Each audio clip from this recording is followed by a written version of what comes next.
Good morning, everybody. We finally have some games to recap from yesterday. It would appear that my lighting is just a tad extreme. We're going to bring that down to a more mellow, sexy, dare I say, lighting situation here in my bedroom / office / bathroom / cave. That's better. Not too shiny. I'm a pasty fellow. I'm fully aware of that. I am what you'd call pink of skin, but I don't need to illuminate that for everybody to see. Welcome to Fantasy NBA Today. It's Thursday. Just one show today. We've been going heavy on the episodes these days, but only one show today. Find me over on social at Dan Bespris. A few years ago, I didn't think that I would care about this sort of thing, but now I'll fully admit I do. I'm at 19,703 Twitter followers, and I want to get to 20. I know, it's embarrassing. I shouldn't care. But social media gets this grip on you. And now that I have this, what you'd call very niche level fame, now I want it. Now I crave it like a weirdo. So, if you could help out on that front, go drop a follow over on x.com to at Dan Bespris. I'd be most appreciative. This is, of course, a Sports Ethos presentation. Fantasy NBA Today always is a Sports Ethos presentation. That site is sportsethos.com. And the Twitter handle for all your NBA news is Ethos Fantasy BK. By the way, we are looping up around on baseball in the not-too-distant future. Yankees acquired Juan Soto yesterday, so the hot stove is warm. And Joe Orico and his amazing baseball team will start having content pumping out for you here basically right after the new year. I know he's got his show going right now, but it's almost baseball fantasy draft time. So that's pretty cool. Other good stuff going on over at Sports Ethos. That's Ethos Fantasy BB for baseball, if you want to go follow them as well. But let's dive right in because we actually have some things to recap today. That's fun. We didn't for a while there. Kind of mellow level recapping. 11 games yesterday and lots of injury-related stuff. And basically any game where we don't have an obvious one is a small victory in the grand scheme of things. And that first one almost had an injury. Daniel Gafford left early, came back, however, just before halftime and ended up putting up another terrific fantasy line. He did also foul out in 23 minutes because that's the magic of Joel Embiid. But Washington kept this game competitive, which was kind of fun for everybody because it meant that Embiid went for a 50 spot. There's just nobody that could guard him on that other side. They had Danilo Gallinari trying to guard Embiid for a while. DeAnthony Melton. Remember when you guys were asking if you should drop DeAnthony Melton? This is why you don't. He's inside the top 80 now after that slow start. Kelly Oubre made his return from injury, played 19 and a half minutes, had 12 points, 3 boards, and an assist. Looked a little rusty, but overall pretty good. I would say make sure he's not on your waiver wire because I think as we settle in here, his minutes will trend back towards that 26 to 31 range. And he played relatively well even after the Harden trade before getting hurt. It wasn't obviously as big as when guys were out and Harden was sitting and they didn't have Batum and Covington and whoever else, Marcus Morris. Because those guys combined played something like 51 minutes yesterday. But Oubre is going to take some of those minutes back. I also think we're in a little bit of a buy low on Tobias Harris for whatever that's worth. He started the year super hot, just like he did last season. He's now cooled a tad. He'll be okay. Just kind of finding his space. And honestly, in this ballgame, anybody taking a shot besides Embiid was kind of a win for the Wizards because Joel was fully unstoppable. Anyway, make sure Oubre is not floating around on your waiver wire. As far as the Wizards go, if they can keep games close, we can get okay fantasy lines. Tyus Jones had 20 points and 8 assists with a steal and 2 blocks. Fantastic line from Tyus. And this is why I cannot ever advise a drop on this dude. Because if the Wizards, and the Wizards are at about 50% of their games have been competitive this year. If that number was just 55% right now, Tyus Jones would be inside the top 100. As it stands, he's at 103 on Basketball Monster, which, I mean, honestly, that's as close as you can get without actually being inside the top 100. But I think you guys sort of get what I'm not at all hinting at here, which is that there just aren't that many guys floating around out there that have that level of upside. Meaning all his team needs to do is remain competitive until the final 2 minutes of a basketball game, and Tyus Jones is a top 75 or better play. Yahoo actually has him ranked number 94. So he's actually inside the top 100 on Yahoo right now. It just sort of depends on what metric you're looking at. And guys are also bunched together, as of course a garbage truck goes by.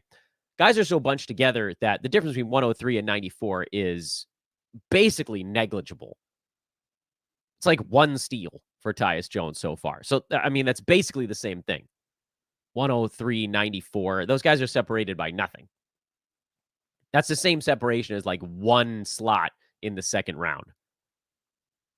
But again, this is why you're hanging on to these dudes. Even Jordan Poole was a little bit better in this ball game. He did no peripheral stuff, but at least he didn't shoot all that poorly. Kyle Kuzma, you guys know my stance on Kuz, and you guys can keep arguing with me all you want, but I've watched him long enough to know that the stuff we were seeing from him, and have basically seen for this season so far, is just not who he's been for his whole career now. Meaning the 47% from the field and 82 and change at the free throw line, those are numbers that are just likely to come down. Maybe the field goal percent stays a little higher, but I don't expect that free throw to hold. And when it does, then you see the tapering. He's already down to number 72. And it's not the counting stats that are doing it.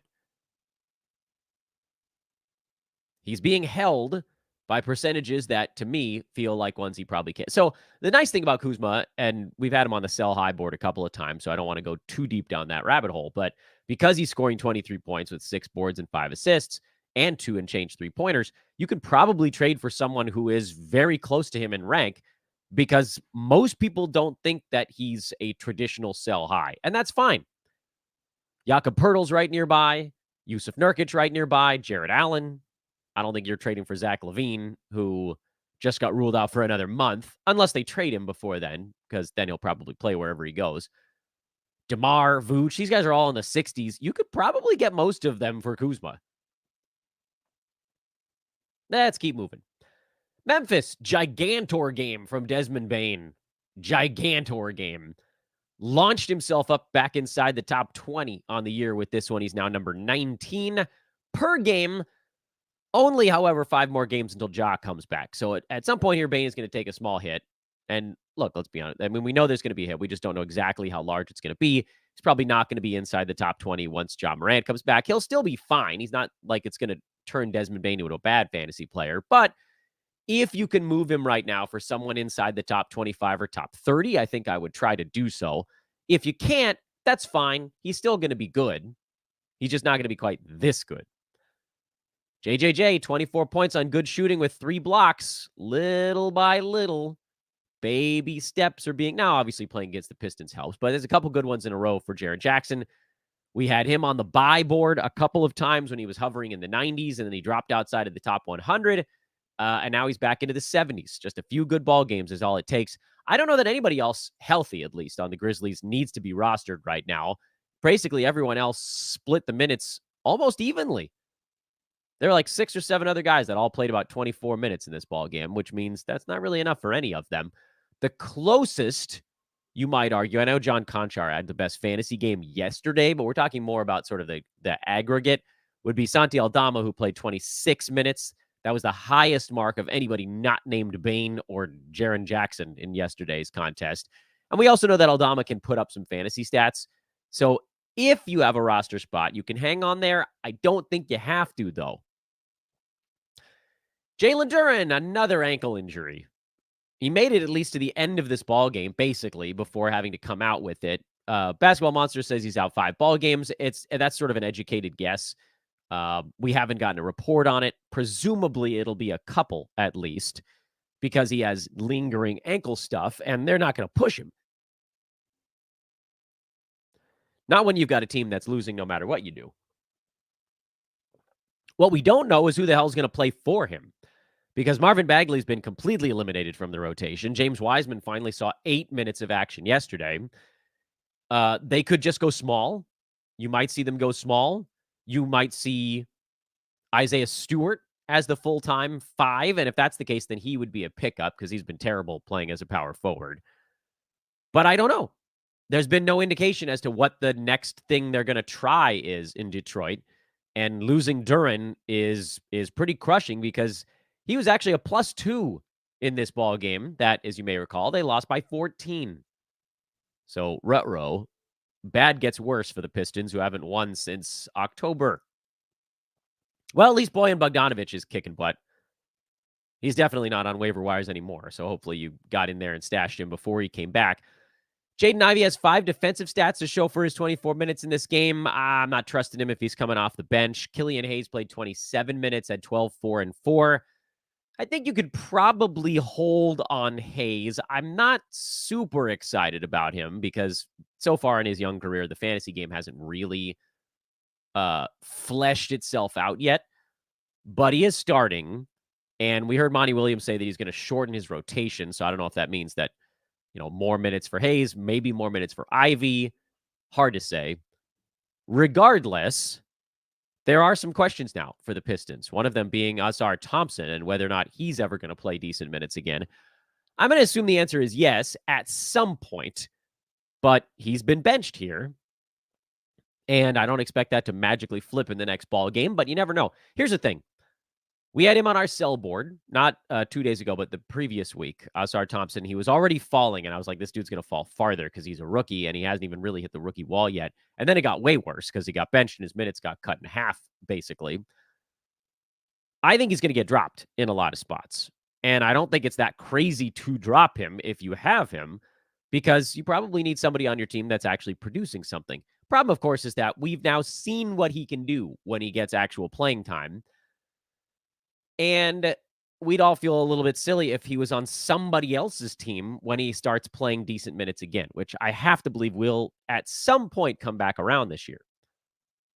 So if you have Thompson, do whatever you can to try to stash. If you don't, watch the person who has him like a hawk, because he may end up on your waiver wire. Another early injury from yesterday's card was Jalen Suggs, and this one was kind of stupid because he turned an ankle or kind of like landed awkwardly while going for a steal, and it almost seemed like the ankle flexed backwards instead of to the side. And then he tried to play through it, which is just like the ultimate idiotic move. Someone should have been like, Suggs, you've been hurt your whole career so far. Don't push it right now. They were down like 20 points at the time, too. But then he tried to play through it, elevated to get a block shot, which he did block, by the way. So he ended up with 2 steals and a block in yesterday's game. But it seemed like that ankle was hurting even before he landed on that jump for the block shot. Either way, he was not moving well. It took 2 players to kind of shoulder carry him off the floor. I'm going to assume he's out for a little while. We don't have a report on him yet. And people are like, Dan, do I go pick up Gary Harris? He doesn't really have fantasy game anymore. There's a fleeting possibility that Gary Harris could put up fantasy numbers. Fleeting. But even when you look at his games this year, even when he's gotten 28, 29 minutes, it's been iffy. Yesterday he ended up playing 31 minutes off the bench. He had 8, 3, and 3 with a steal. He's just not a focal point. If he gets hot, that's the only way that it happens. Kind of a threes and steals streamer, but not much else. The real end result of this is that Cole Anthony is just going to have more on his plate. And you saw it already yesterday. 19, 7, and 2 with a steal and a couple blocks. He played 32 minutes. Even while Cole Anthony's been hot lately, he hasn't been playing typically this many minutes. 29 seems to be the number that they've kind of landed him on, but he's almost going to have to get in the 30s now. You could expect low 30s in minutes, which makes him very much a play in all formats. He already was because he'd been running so hot for about 2.5, 3 weeks. But now there's nothing standing in his way. That's Cole Anthony we're talking about. Goga Batadze and Mo Wagner in this battle for center minutes, it's kind of turned into like bag of sand against bag of sand. Neither one of them ended up being useful. There was a stretch there where Goga looked like he could kind of hang out near the edge of the top 100. But even that doesn't feel like it's necessarily set in stone. You can do better elsewhere. And we'll tell you where in just a game or two. And nothing really on the Cleveland side, other than I'm still getting questions about whether or not I think Max Strus can keep it going. It's like still number 57. We're 2 months into the season now. He had 5 fouls, by the way, in yesterday's game. If you're wondering why Strus's minutes were down by like 3 or 4. George Niang also played a little better. Every once in a while, you get that big Niang game, and Strus loses 3 or 4 minutes, but not much to worry about there. And then Jared Allen had horrible foul trouble. He had 5 fouls in 19 and a half minutes. If you're worried about that one, that also contributed to extra Niang. But don't worry about Jared Allen. He's been fine. He actually put up an okay fantasy line in this one, other than the 4 turnovers, in only 19 minutes anyway. The Zombie Heat knocked off the Raptors, who really, this is kind of an embarrassing loss for Toronto. Heat were without Tyler Hero and Bam Adebayo and kind of trounced them. The Robinson twins, that's a joke, by the way. I'm fully aware that they're not related. Orlando Robinson filling in for Bam Adebayo at center. He's a great fill-in play right now because we know Bam is still a couple games away. And I think Orlando Robinson is floating around on most waiver wires because everybody's looking at it like, you want me to pick up who? But he's had 3 games this year, Robinson has, where he's played basically 28 minutes. There was another one where he played 26, and even that one was pretty decent. If you look at the 4 games, screw it, we'll just log them all, where he's played 26 minutes or more. His numbers in those were 11, 7, and 7 with a steal. That was in 26 minutes. In 27 and a half minutes, he had 14, 9, and 2 with a steal, 2 blocks. And his last 2 games, 16, 5, and 3 with a couple of 3-pointers. And this most recent one, 15, 12, and 4 with 3 steals, a block, and 2 threes. He looks like a juicy stream play right now, and I am fully blown away that he's not more universally rostered for as long as Bam is out. Orlando Robinson looks like he has some serious fantasy game. So add him in as many places as you can, because I believe the last report we got on Adebayo, and we can check on this, but I'm pretty sure that he got ruled out for a whole week. Anywho, Duncan Robinson, also a stream while Tyler Hero is out. Caleb Martin is a little bit more iffy. He had 24 and 12 here, but he sort of appears and disappears fully almost at random. This was like the Caleb Martin we saw in the playoffs for the Heat last year. He's played big minutes in, basically 5 consecutive ball games, and he's been able to score a little bit in those. But this was the only one where the peripheral stats were usable. He did have a 7 rebound game if you go all the way back, like 4 or 5 games back. So if you want to stream Caleb Martin, I'm not totally against it. I'm a little bit against it because he's running super hot right now.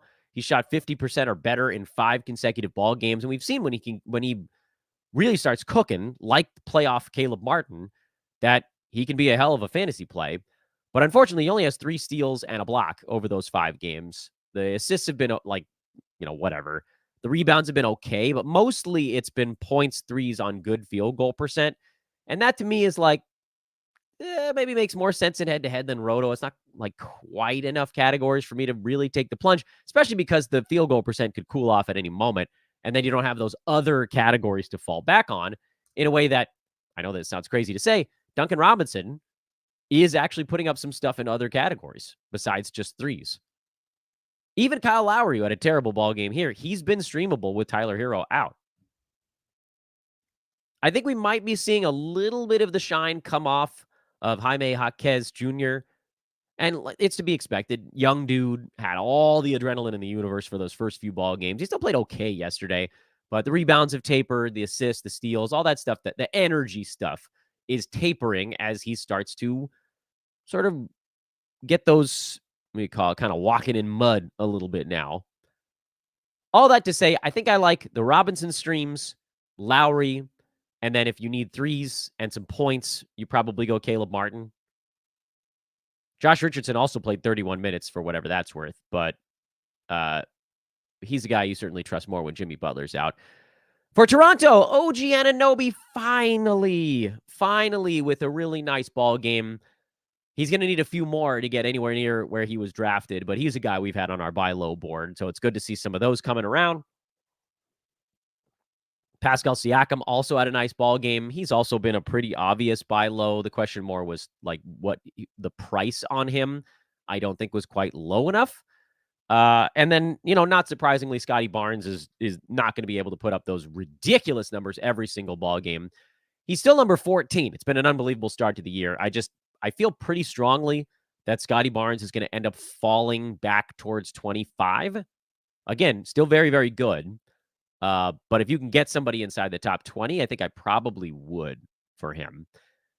And then the one that was making me feel like a total idiot was Dennis Schroeder, who has now fallen outside the top 110 after his hot start. He's been outside the top 150 for the last 3 weeks in a row, and I no longer feel like an idiot. Thank goodness. Great head-to-head play for points and assists and some free throws, but very weak in a handful of categories, and that's what's been weighing him down. And Dennis Schroeder is now back exactly where we thought he would be. Phew! Ended up getting that one right. Just a weird path to get there. Brooklyn over Atlanta in a game that had over 40 lead changes in it. That's one of the most ever since lead changes in a ball game were tracked. Kind of a fun little stat. Cam Johnson rolling along. He was another one of those buy lows who I thought we were able to get even after he had already jumped from like 120 up to 90. I still thought he was a buy low. And he's been rolling top 50, 55 range the last 2 weeks. And I still don't know that anybody's even really noticed. Dorian Finney-Smith has been serviceable off the bench. I don't think that he's a roto play. The guys you probably want me to talk about are Spencer Dinwiddie and Cam Thomas, who both had their minutes down in this ball game. Actually, a lot of the Brooklyn players had their minutes like semi-shaved a little bit here. Bench units were having good runs. So they got a little bit of extra run. So don't worry too much about that. That's why Dennis Smith Jr. got a little extra, and Finney-Smith got a little extra, and Day'Ron Sharpe got a little extra, Royce O'Neal got a little extra. I have been saying on this pod for a week that I'm worried about what's going to happen to Dinwiddie when Cam Thomas comes back. This isn't really how I thought this was going to go. Cam Thomas was always someone that was going to run either extraordinarily hot or extraordinarily cold. This terrible ball game dropped him down to number 94 on the season because basically all he's doing right now is points and free throw percent. Steals, blocks are low, assists, rebounds low. I guess threes is okay. And, that's enough because he's been good enough in those categories to where it's floated his value. But when you're only good in 2 or 3 categories, and if you have a bad game in those categories, it really looks bad. And that's sort of what happened here. But you're obviously holding on to Cam Thomas. You're holding Dinwiddie, although I will repeat again, historically, he doesn't have the world's greatest fantasy game. Low field goal percent, free throw percent, that's kind of a net neutral, which is unusual. Guys that have low field goal and take a lot of free throws, usually they're guys that kind of help you in one or the other. He doesn't really help you in either one, and he hurts you a lot in field goal. Turnovers tend to be on the higher side. He's been able to keep those down so far this year. But he reminds me a lot of Dennis Schroeder. He'll get you points, assists, not the same free throw percent, but better three-pointers than Schroeder. But it's hard for guys that are only good at a couple categories to stay high enough rank-wise. And so I do still have this feeling that Dinwiddie's going to end up back outside the top 100.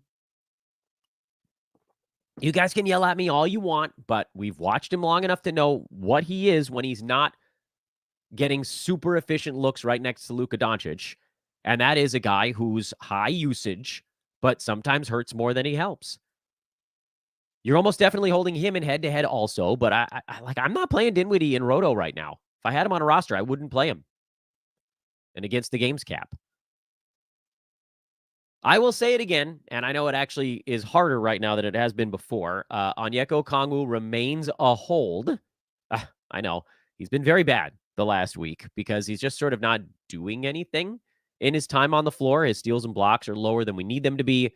Kind of need the field goal percent to kick back up a little. He's dropped into the mid-50s. It is what it is. Clint Capella's been healthy so far. We don't usually see Capella play 2 consecutive months of basketball without missing a ball game, but that's what's happened to this point. So Capella's inside the top 65, and Okongwu's in that 120 range.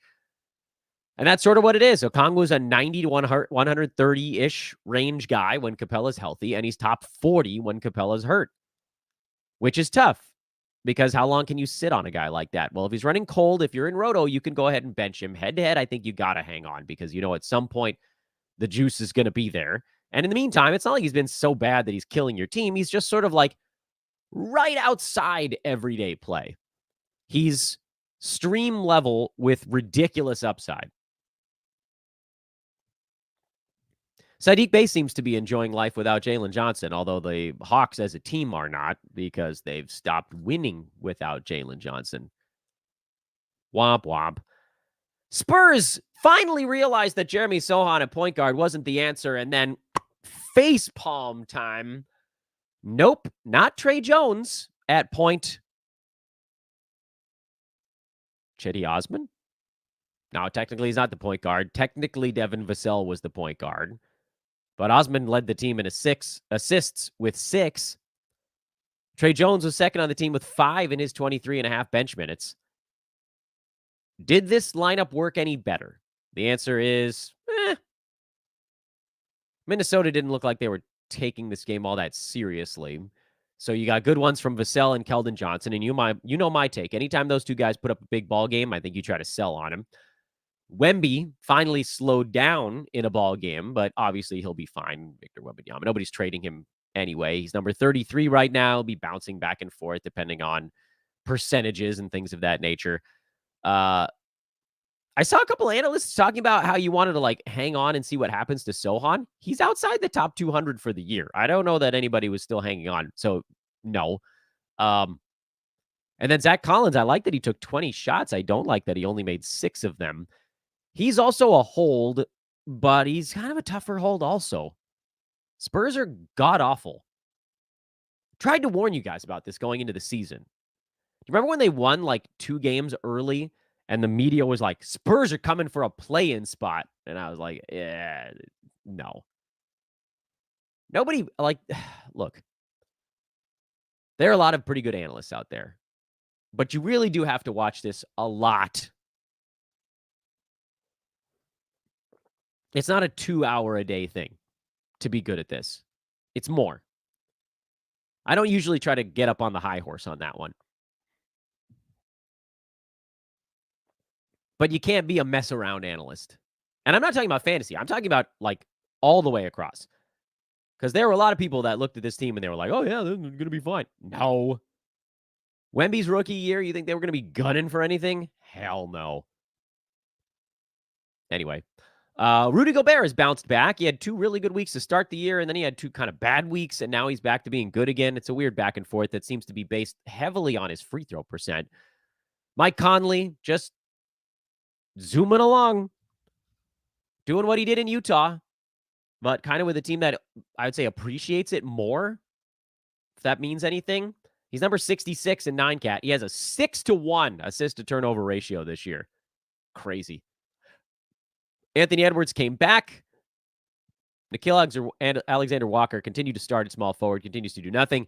Naz Reid is on one of his little heaters right now. I think you can play him until he decides to take a week to sort of regather his strength. I'm okay with that. I'm okay with playing a guy who's a hot hand. That's what Naz Reid is right now. Chicago wins again. I know it's the Hornets, so it's not like you're going to really celebrate this, but the Bulls have been markedly better without injured Zach LaVine. And that's, of course, one of the big pieces of news is that LaVine yesterday got, quote-unquote, reevaluated, and they decided to just shut him down for another 3 or 4 weeks. I guess the foot isn't feeling any better after 1 week off, or, I guess the paperwork on whatever trades are being processed didn't come through quite yet.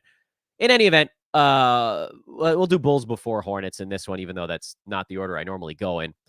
Kobe White, it continues to be a very good play. Once LaVine went down, he's been killing it. DeMar, just waiting on DeMar's free throw percent to work all the way back up where we know it's going to be. Once it does, he slides up the board pretty easily. Alex Caruso's a play anytime he's healthy and upright. The questions I think people have on this team right now is what do we do with Patrick Williams and or Ayo Dosunmu? And my thought is Patrick Williams has been good enough over the past really not really since Levine got shut down, if you want to call it that. He had a couple of really good ball games when both Levine and DeMar or Caruso were out. And he's sitting at top 150 over the last week and a half. But a lot of that's because he's gone, I think, 2 for 6 at the free throw line or something like that. So it's kind of sort of artificially weighing his numbers down. The other stuff is actually pretty good over that stretch. So I think you could make an argument to just stash Patrick Williams now. It doesn't seem like Zach LaVine's going to play another game for the Bulls. That's certainly the direction this feels it's moving. If they keep winning ball games, they might see what a team looks like. And I know that's what AK Carnasova said that he wanted to do, which is let's see what we get back for LaVine and let's see if that makes the team any better. Still feels like they kind of have to blow it up. But if that's going to take more time, then that's the type of thing that could push Patrick Williams back outside the realm of usage. Like, what if Zach LaVine gets traded to, I have no idea. It doesn't sound like that many teams really want him right now. But let's just throw a team out there and say the Lakers. Who would go back? I think it'd be D'Angelo Russell and probably, one of those wings. That would hurt a lot of guys. I don't think that's going to happen. I don't think the Lakers want to go that route. In fact, Lakers played pretty well last few ball games since they've had their wings healthy. So I don't know that. And it sounds like they're more interested in Caruso or DeMar. But anyway, I just throwing a hypothetical out there. Guys that come back create log jams. So Kobe White's the obvious one. Williams, I think if you have space, you could do it. And he's been barely playable in most formats lately. But we kind of need one more usage guy out of the way, whether it's DeMar or Vooch or White. Caruso being gone frees up more minutes, which is useful, but we just need Patrick Williams taking shots. Shots. Hey, quickly here, because we're a little more than halfway through yesterday's card. Now that a nice chunk of you are actually watching and hanging out in the chat room, I swear to God, I'm never going to be healthy again. Please do take a moment to like this video and subscribe, because there's many hundreds of you that watch this over the course of the day, sometimes thousands. If you're talking about the YouTube side, just hit the like button. It means a big deal. Do it now while you're watching. Just quick little scroll down, punch that button, then come right on back up. And also, shout out to our friends at manscaped.com. Promo code there is Ethos20 to get 20% off and free shipping on whatever you order at manscaped.com. Get a handyman, an actual electric razor, the Lawnmower 5.0 Ultra, which pretty much does all things in one. It's amazing. Waterproof, hour-long battery life, 2 light settings so you can make sure to illuminate the right part of your face if you have to shave where, I don't know, my apartment, we have a southern exposure in the living room, but the bedroom window points just basically towards another apartment building. So it's dark as hell in here. It helps me a lot to have a damn light on my sideburn trimmer. Or you could just get the shears. If you want to get something small, that luxury nail kit, I promise you guys, I promise you, it is the best nail situation that I've come across. It's just, we use it on everybody in the household now, kids, adults, whatever, anyone that comes through, guests, we're just like, let me clip your nails with this. It's so good. I cannot say enough good things about that luxury nail kit. That's the shears. Again, everything 20% off with free shipping.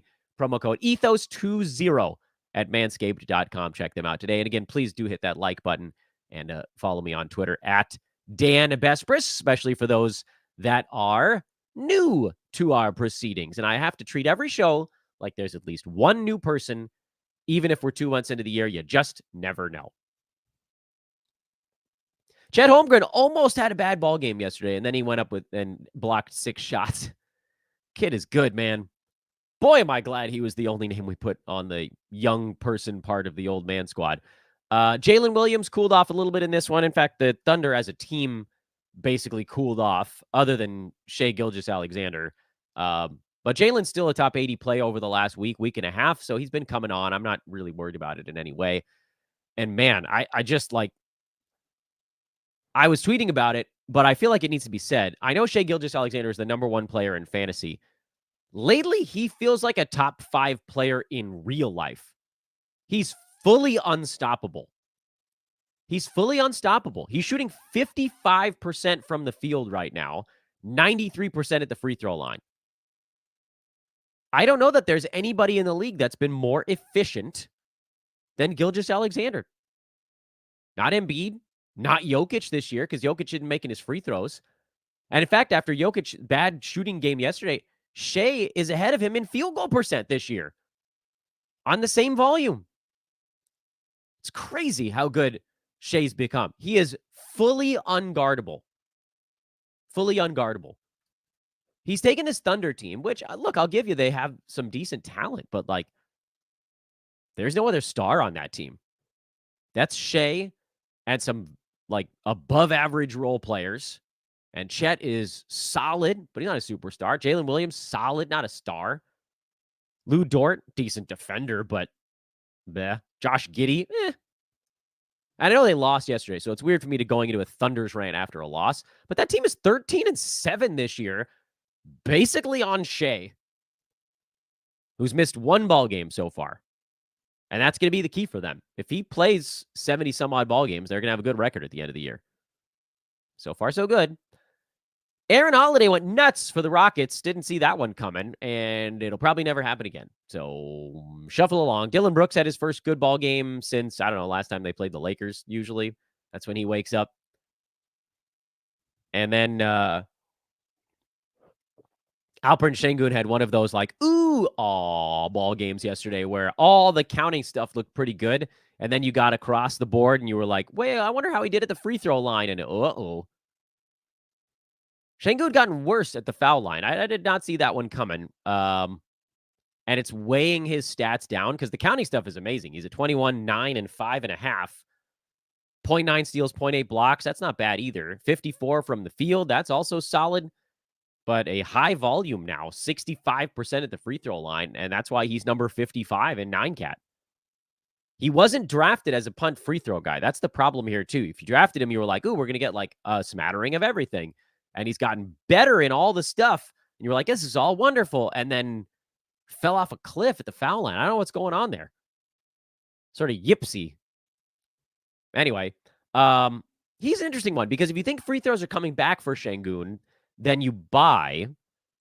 But if you think this is what he is, you probably sell because his points, boards, and assists are so juicy right now that you can probably sell for a player ranked higher than him, especially if you find a team that either doesn't mind that he stinks at the foul line this year or is already punting that.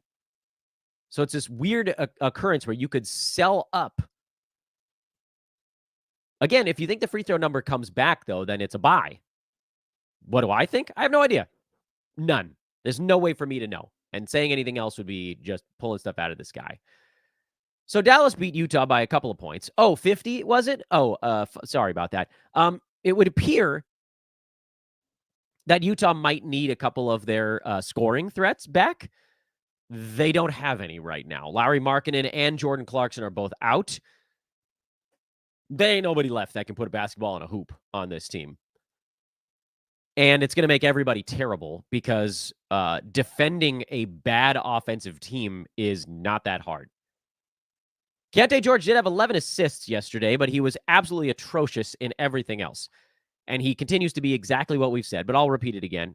Head-to-head, he's a long-term stash, and you just pray to the fantasy gods that he doesn't put up a game like this one. Roto, he's a drop. Omer Yurtseven is a stream at best. Walker Kessler is a buy low, in my opinion, right now, because people still don't think that he's going to come on. But he gets much better when the team gets healthy because he can just go and operate off of them. He can get offensive rebounds from, Clarkson and Markkanen and stuff. He could defend better because, okay, so look, Dallas is always going to be curtains on an opposing center. But Kessler's a buy low. And what else is there? I thought Colin Sexton might score 15 points in this game, but he shot 0 for 4 from the field. So John Collins was not good. The whole team was just terrible. But the story here is they need someone who's competent on offense in there because it allows everybody else to operate a little bit more easily too. On the Dallas side, Kyrie Irving and Tim Hardaway Jr. both came back yesterday. Hardaway actually had a pretty good ball game in only 22 bench minutes, but we know how he runs hot and cold. So ignore.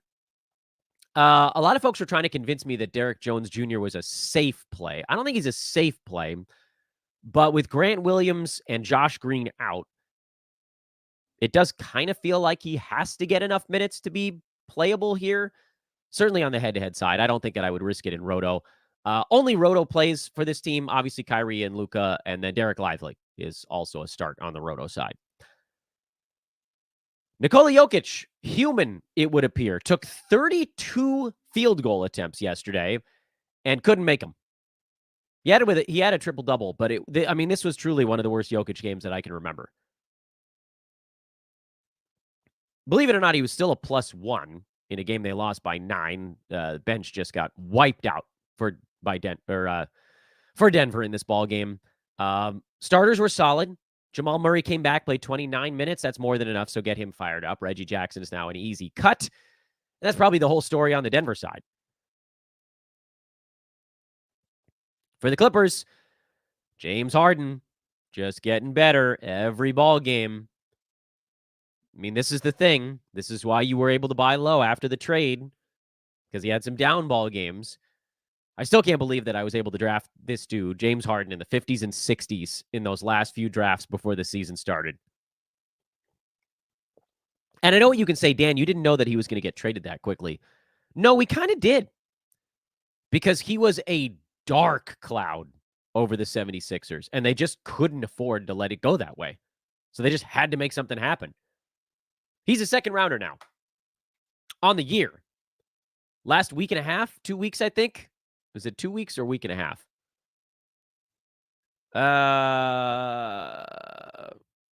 Where's he at over that stretch? Was it week or week and a half? Last week he's also a second rounder.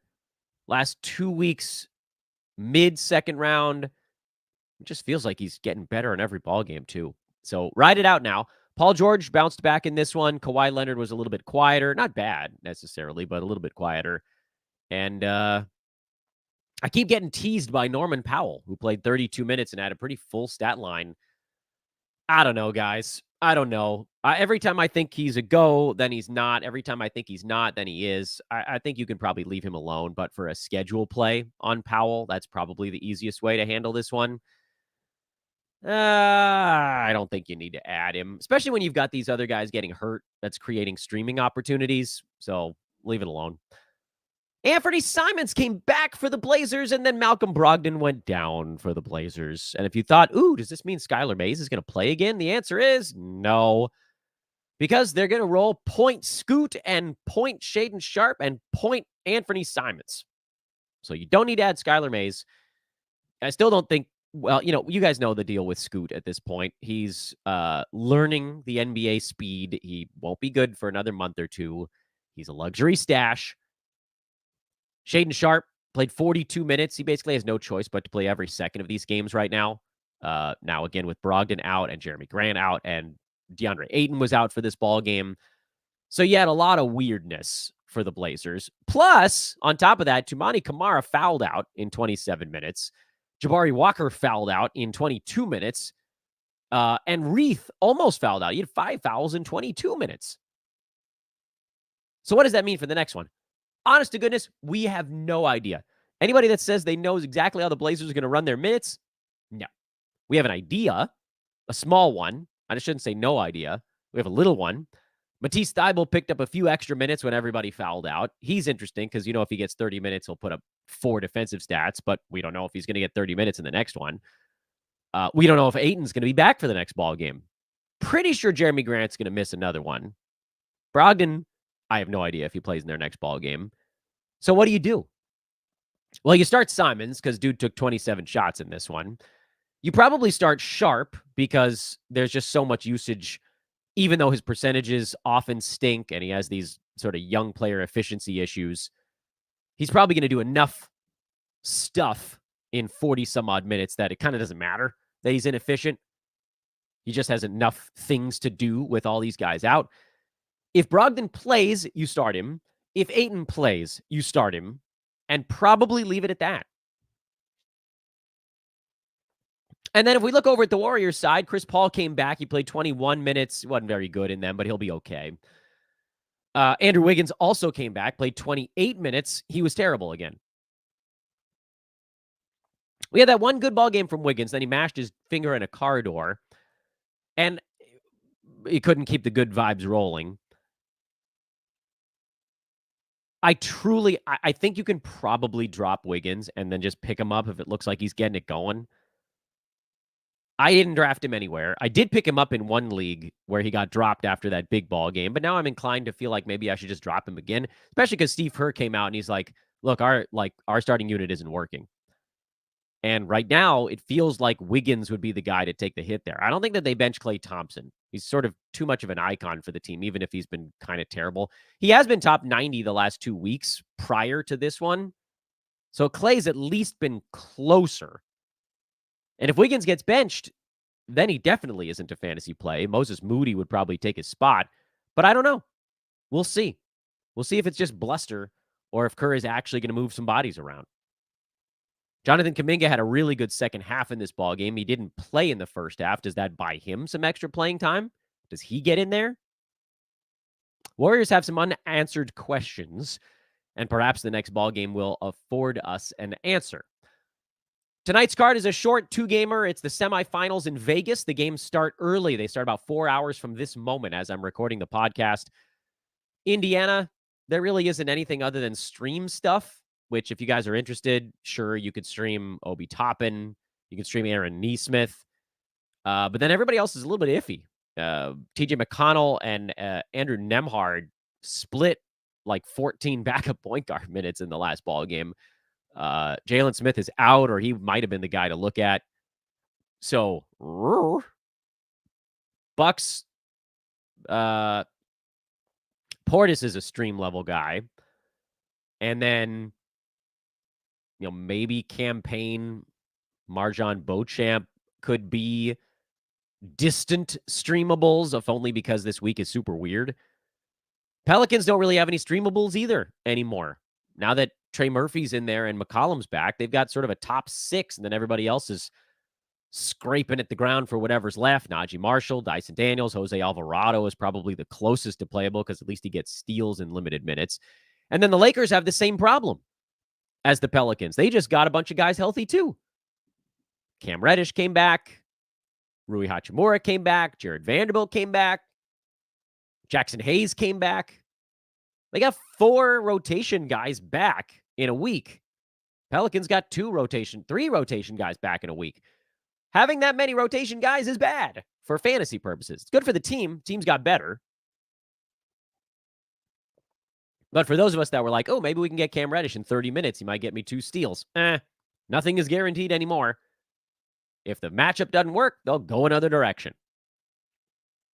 So anything you're streaming with these teams, and some of those names I threw out there, Reddish, Taurean Prince, Hachimura, these guys you could play this week, today, basically, because everybody's in overflow mode tomorrow, 13-game Friday. But these are not guys that even make the stream board once we hit a normal week. These are very fringy. These are, 150 to 200 range dudes. That's like, you're not getting very much out of that. Maybe later, 150 to 250. So the look ahead to tonight is not all that thrilling. Games are at 2 and 6 Pacific. There's like an hour and a half break, basically, in between the 2 ball games. But it's the tourney. They're playing on the same court, so I think they want to give a little bit of a respite in between, let the teams come in, change locker rooms, all that stuff.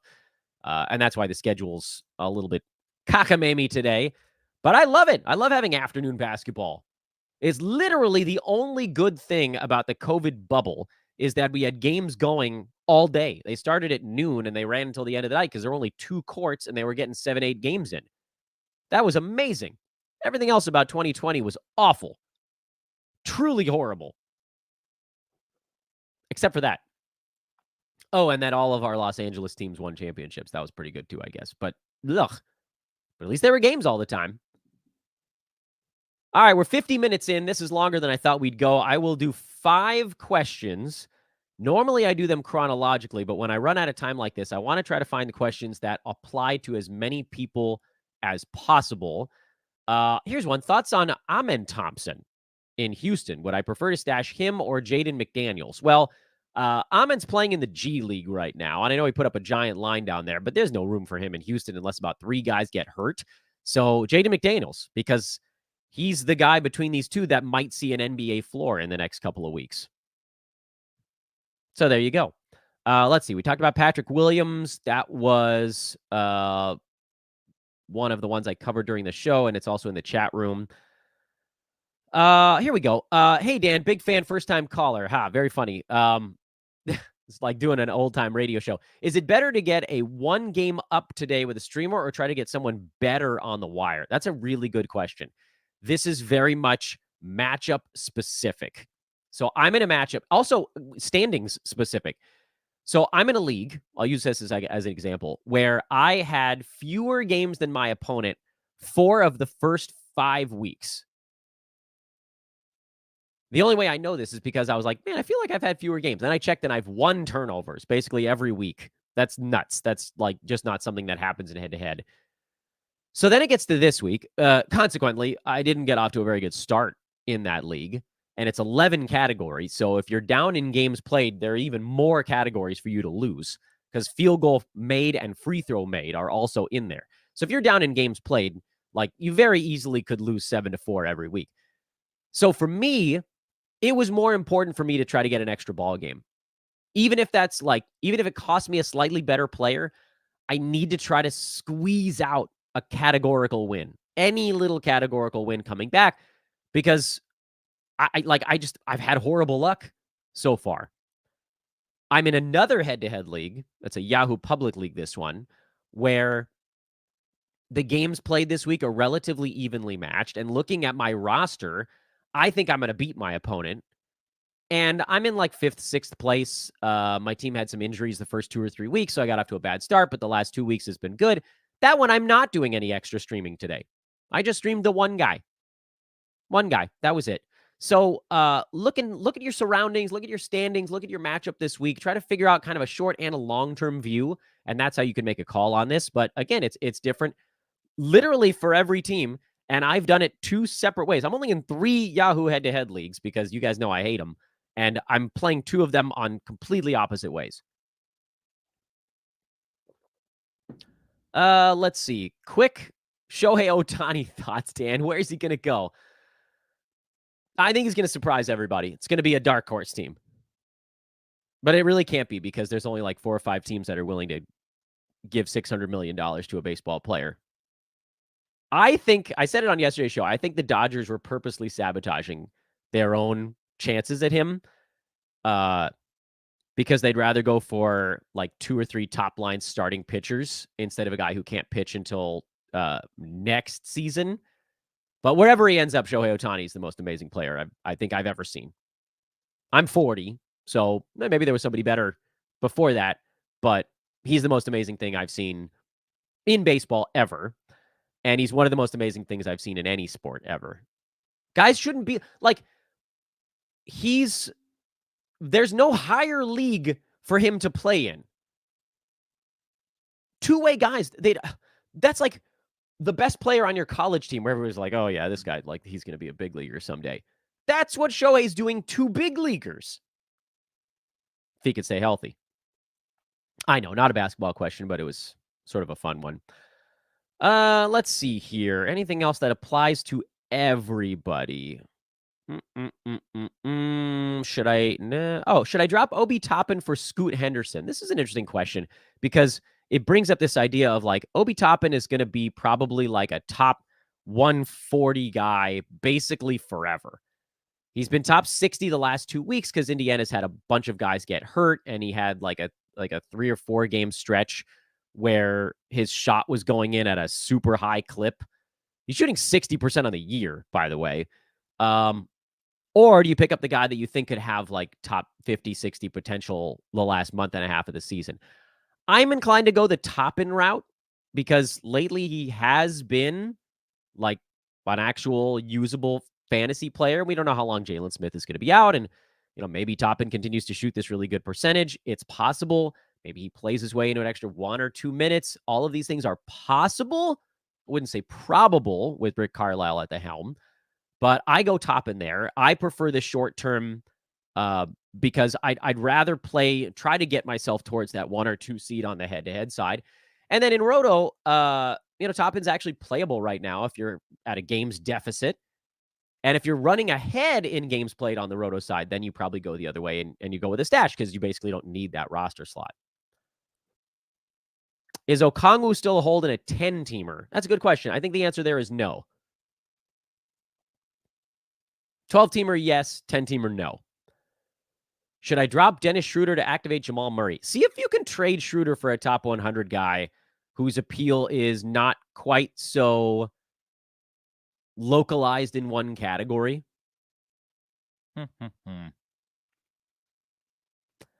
Would you drop John Collins for Tyus Jones or Herb Jones? What is Herb Jones doing on the waiver wire? He's been a top 40 player this year. He's number 30 right now. Absolutely drop for Herb Jones. And I would actually probably take Tyus Jones over John Collins also. And that is probably where we'll put a pin in it. 56 minutes, I think, is enough. Plus, I got a busy day. I got a play-by-play gig tonight. So if you guys are interested, I call some Division II college basketball. It's Cal Poly Pomona. Maybe somebody watching went there. It's so much fun. I love it, but I got to drive out there early in the day because traffic would take me like 3 hours if I wait until closer to rush hour. So I'm not. But if you guys want to hear more Dan, that would be the way to do it because that's like, 3.5, 4 hours of broadcasting for a little back-to-back there. I think I saw one last question I wanted to do before we wrap this up. This one's a good one because I think it may apply to multiple people. Walker Kessler or Derek Lively, who has the better upside for the fantasy playoffs? So you guys are forcing me to open up my my schedule grid while we're talking on air here. First of all, it's going to have something to do with when your playoffs are. Utah, starting after the All-Star break, they go 3-3-3, 4-4-3-4. So if your playoffs are late, Utah has a really good playoff schedule. Dallas, unfortunately, has a 2-gamer right smack in the middle of that. But if your playoffs start before that, they go 4-3-4, 2-4-3-4. So if you somehow dodge that 1 week, Dallas is the team you're looking at. Unfortunately, if that 2-gamer slips in there, then that makes them sort of a tough team for a lot of purposes in playoff leagues. Kyrie and Luka, you're in real trouble if you have those guys as sort of your top dudes with a 2-gamer. You're going to be in survival mode. Lively in a 2-game week come playoff time might not be what you'd call a traditional start. Now, that said, if you dodge that, then they've got 2 sets of 11 on either side. And that same week, Utah has 4 games. I think most of us, I've been telling everybody to try to end their season at least 3 weeks early. I don't know how many people have listened to that, but that would mean that Utah goes 3-3-4 in the playoff weeks, and Dallas goes 3-4-2, which is the same number of games, but a clunkier way to get there. That would mean in your finals, then you'd have a 2-gamer out of Dallas. I think I'd prefer Walker Kessler is the short answer to a short version of a long answer. But 3-4 out of Lively those first 2 weeks, and then maybe you end up dropping him in the 2-gamer. Again, it depends a little bit on what your playoff weeks are, but hopefully that was somewhat helpful. All right, everybody, have a great Thursday. Tomorrow, I think we're going to have 2 shows. I'm actually really excited about this. We should have a little Dynasty show. That'll be sort of like a pocket, 20-ish minute specialty thing. I've been wanting to get that going for a really long time. We'll be talking to Mark Camaro on that show. We'll also have our big weekend review episode. Please take a second to like the show. It's not that hard. Wherever you take in the pod, please subscribe.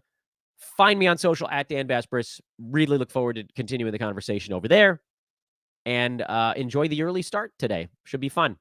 So long for now. We'll see you tomorrow.